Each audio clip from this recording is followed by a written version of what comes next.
Hello, welcome to another time-lapse painting by me, Dragos, and let's check out my new painting called Rolling Sea. As you can see, it's really heavily textured. I made the waves protrude out of the painting quite strongly. And I had a really good time making this one. It's 20 inches by 16 inches. I think I spent maybe 12 hours, 13 hours, something like that. This one didn't take too long. It was pretty cool to see it come really quick to fruition. And let's begin. As you can see, I'm starting off with just sketching in where I'm going to put the elements of the storm and the clouds. I chose green just for no reason in particular. It might have just been leftover paint, but I know I'm going to cover over it, so I'm not too worried about this color. Now, for this one, I used what did I use for this one? In terms of reference, I used something I can't remember. I definitely used a couple of pictures for this one. Like for the sky, I used a couple of storm pictures from just the Great Plains. Kind of combined those, and then for the sea, I think I used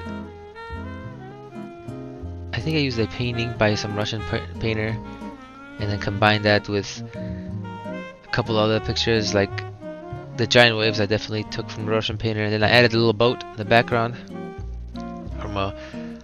It's a hodgepodge of a bunch of different photos. But I had in mind before I started this, I wanted to create the feeling of just kind of being engulfed by the sea. You know, I don't, or rather not engulfed, but like kind of like a rodeo. Like you are in control, but really it's gonna not buck you off at some point. So that's the kind of feeling I was hoping to achieve with this painting, and I believe I've achieved it. But let me know in the comments if you think if I caught that feeling.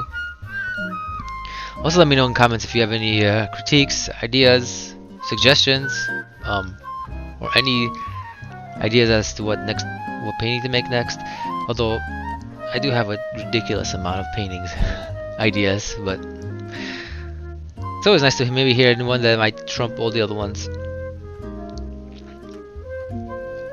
But anyway, here I'm going heavily into the sky using my favorite brush. I talk about this one all the time. It's getting beat up now, losing hairs. A lot of them are kind of falling off. And returning to my second favorite brush, which is this little round millimeter wide brush. Just adding the details. Yeah, having fun with it. As you can see, I'm trying to make the weather seem very strong, like a very heavy downpour. You can't even see through it. There's no haziness or whatever or translucency through this. Just completely downpour. But luckily it's in the distance from the viewer, so there's a little bit of the idea is to create good anxiety. Something's coming, and you're already kind of in it because as you will see, the waves coming. It's just more on your plate. I've gotten really into this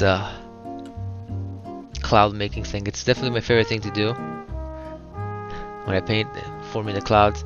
They're just it's just a really fun. It's the one thing if there's anything I look forward to the most, it's definitely making the clouds. Anyway, we finished the clouds and we are moving to the sea. I start, of course, with the farthest object in the back, which are just little bitty clouds, waves. Don't mind my head popping in and out. It's gonna happen quite often. I have to paint not on an easel, but on a table lying flat. I can't paint on an easel simply because it's going to start drooping, because the gravity is gonna pull it down and then ruin the texture. So I have to paint exactly like this, so that it doesn't droop towards the ground, and so that it keeps its texture. I've tried on an easel before, but man, I've ruined a couple of paintings, so I'm never gonna do that again. And as you can see, the table itself has little holes in it, and it's actually just a bunch of planks that I put together. It's nothing too special. It's actually more for a work table for like cutting things on and and doing like garage stuff, but I decided not to use it in the garage and use it in my little studio space, just because I don't want to care about it, and like I find myself caring too much about better tables, and I become too careful and spend way too much time organizing when so it's nice to have objects that you just not only don't care, I don't should say don't care about, but are happy to see it get damaged and see what kind of character builds into it. So this is my beat it up table. Anyway, as you can see, I'm forming the table, the waves. And these waves were fun to make, man. Like just getting these big globs of modeling paste mixed with paint, and they're just moving it around, contouring, forming them, grooving them. Sometimes you're gonna see is a little bit of a pain in the butt because water is so it's like a patternless pattern almost. Sometimes you think you have it, it doesn't look like water anymore, and then you ruin it. So it's gotta almost feel unnaturally natural or naturally unnatural, something like that. As you can see, I started with the light color, right? Just because I want the stuff that pokes out to be that protrudes out to be lighter, and then I just go in with darker paint, and then darker paint will settle into the grooves and into the low-lying areas. Here we are making a little boat.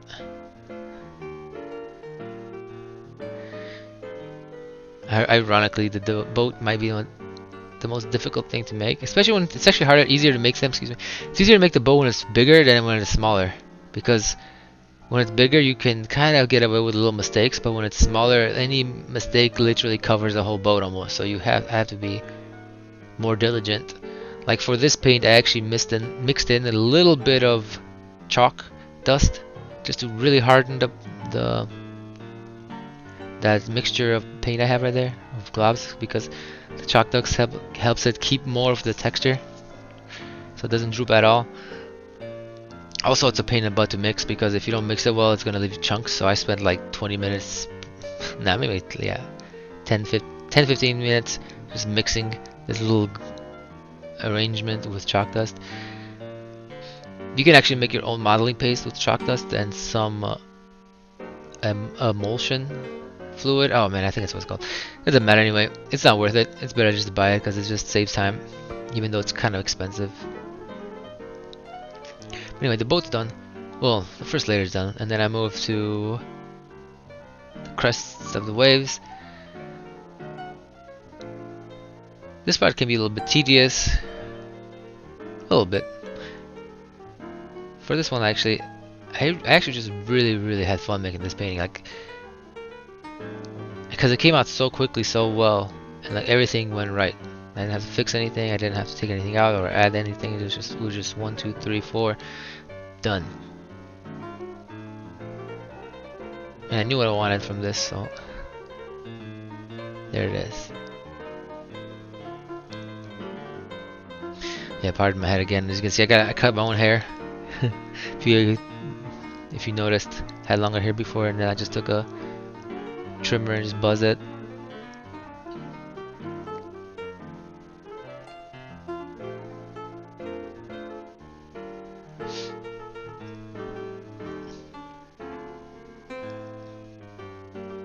So one interesting thing I should note is that as I paint, I don't work on one painting at once. I work on many.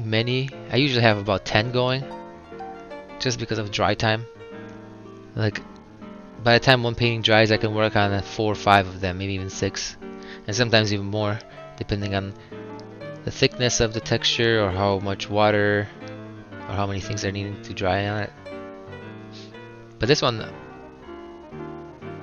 well, actually no, it did take a while for the sea to dry. That was probably the longest time of drying required, because it's very thick, and sometimes if I don't let it wait, I'll wait even longer for it to dry, because if I don't, so the surface will dry, but underneath it won't be dry. And if I accidentally push on it, then I create like a divot or a dimple, and that's just not good. Oh man, excuse my head there. As you you can see, I have a white patch in the back of my head. And now I also have one on my chin.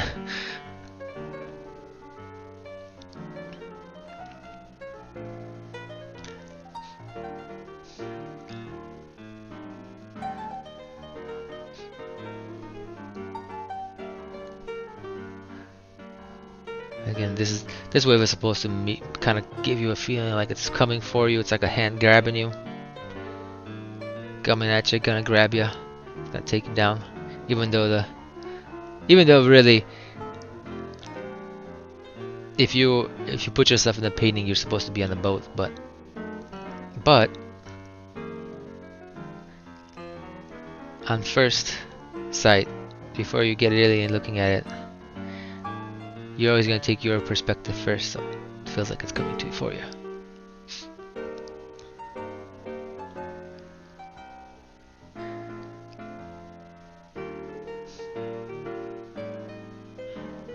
I gotta make sure I don't put my head in the picture so often. But it's difficult because sometimes I need to look directly down, or I often need to be looking directly down from like, even though my head gets in the way, I need to look directly down because I can't see from an angle what I'm doing in some areas, and if I don't want to make a mistake and like add something or hide it behind texture. I don't want to add something that's hidden behind a texture, and I'll miss it simply because I'm seeing it from an angle as opposed to directly down, which is what almost all viewers will see when it's hanging up on the wall. Hope I just spoke well there. That was a little bit of a faux pas. Faux pas.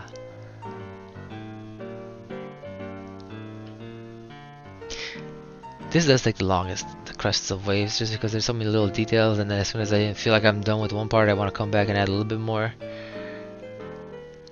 And when I'm rolling a sea like this, there's a lot of foam, so you gotta get in there.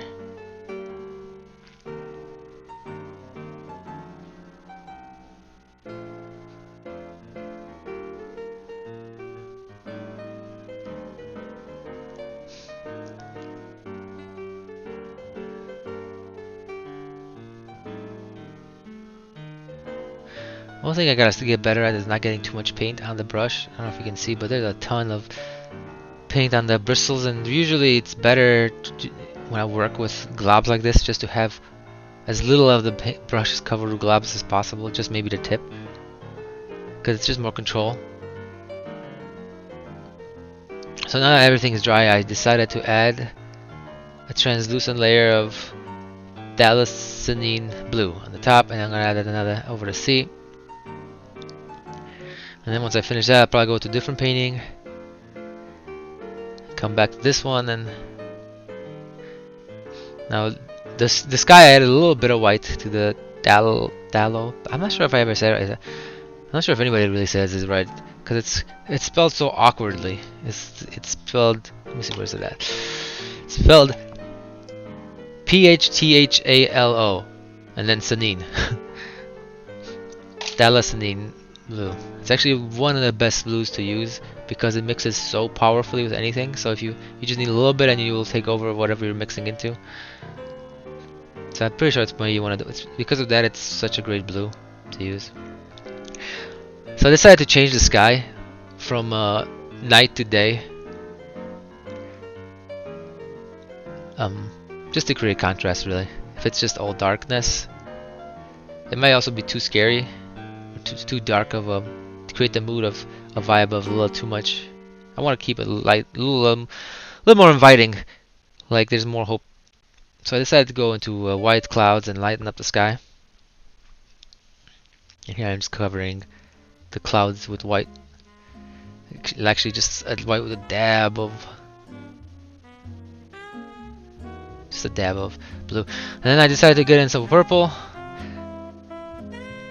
Obviously, just let it. I love letting the gravity do the work for me.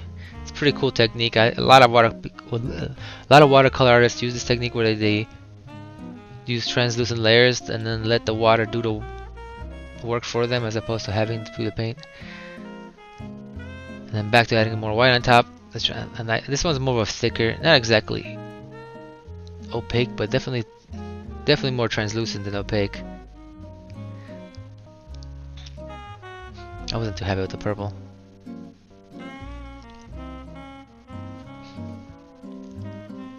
But it's almost done. We're almost at the end of this one. And after that I added some blue, and then I'm going now to the sails. Yeah, the part where I added the blue, I decided to not record because I was gonna add more blue, and then I added more blue, and here it is, all in its glory. Thank you so much for watching. Take care.